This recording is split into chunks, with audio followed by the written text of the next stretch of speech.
A lot of designs that you create in Adobe Illustrator will involve the creation of basic shapes. Now, don't let that term fool you because you're going to be really surprised at how much you can accomplish with fundamental basic shapes that you draw inside of Illustrator. There's a lot of choices and options to choose from, so let me show you a few easy ways to create shapes in Illustrator. Now, the first thing I want to do, if you recall on our postcard, is we have a couple of main areas where we have blocks of solid color. And those essentially involve creating a rectangle. Now, the basic shape tool is located right here, directly underneath the type tool.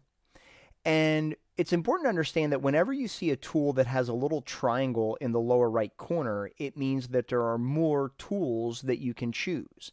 So you're going to notice if you click and hold on this tool, you're going to notice that within that tool you have the rectangle, rounded rectangle, ellipse, polygon, star, and flare tool. Now you can also, with your mouse still held down, if you let go on the end of this drop down, it will make this a floating panel. And some users like that because they can easily switch between different tools and draw with those tools without having to go into the submenu every time. So I'll go ahead and close that for now.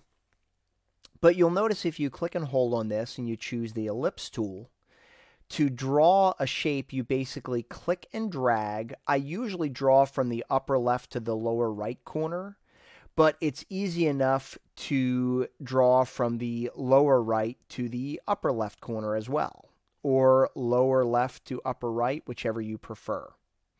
Now, I'm going to undo a few times to undo the drawing of those shapes, and undo is simply Command-Z or Control-Z, or you can go to the Edit menu and choose Undo.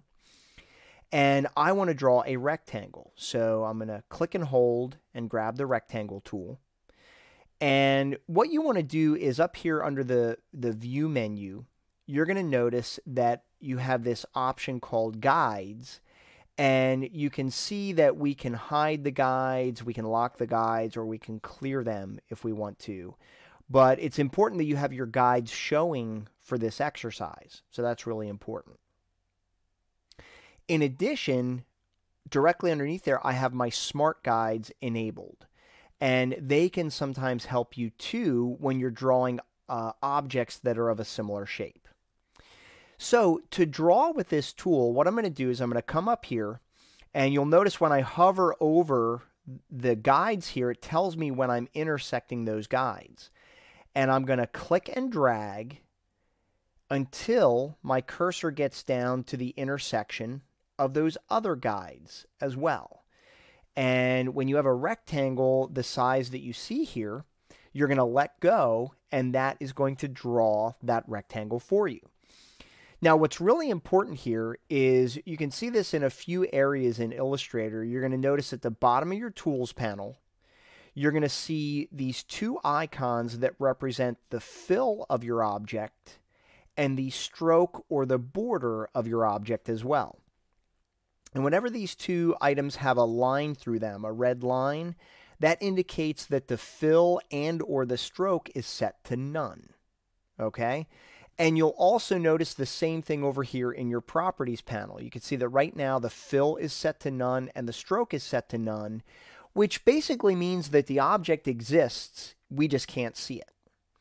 So what I'm going to do is I'm going to click on the Fill square in the Properties panel, and I'm going to go ahead and choose a dark orange color. So I'm going to use this color right here, and when I click on it, you're going to see that the fill changes to the color of orange. Okay? And that's exactly what I wanted there.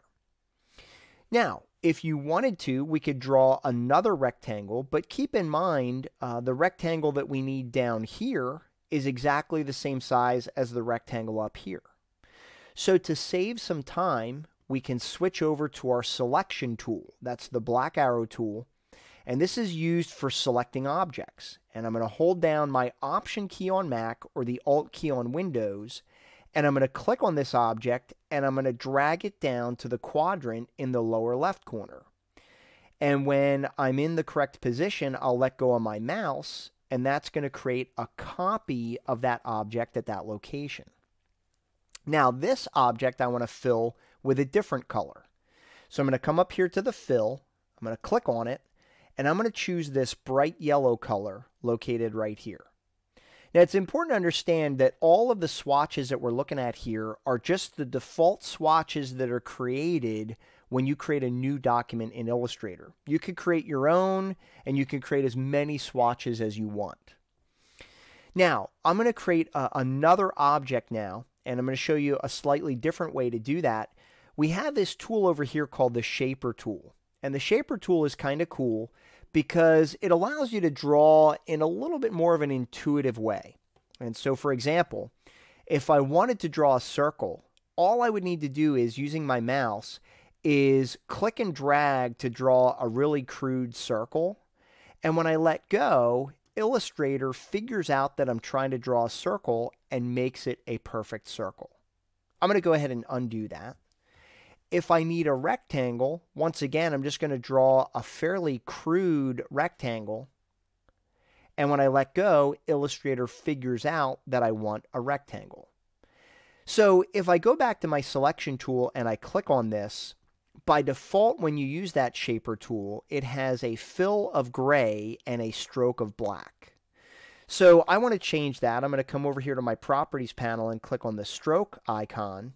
And then I'm going to click the None button to remove that stroke.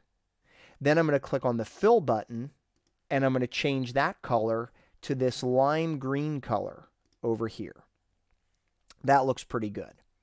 Now, the last thing I need to do is change the size of this object. So I'm going to grab one of the corners here, and I'm going to drag this corner up to where the guides intersect. And then I'll grab this corner and drag it down to where these guides intersect. And now we have our three shapes that I'm going to be using for my postcard. So remember, whenever you want to modify an object, the selection tool is what you need to use, and that's your black arrow tool. And if you click off of an object, it will deselect it, click on it again, and it will select it. And you can change the size by dragging any of the side handles or any of the corner handles to change the size of the object to whatever size you wish. So it's really easy to make that adjustment after it's drawn. I think you can already see that with some basic shapes and a little color, you can really produce some interesting artwork in Illustrator.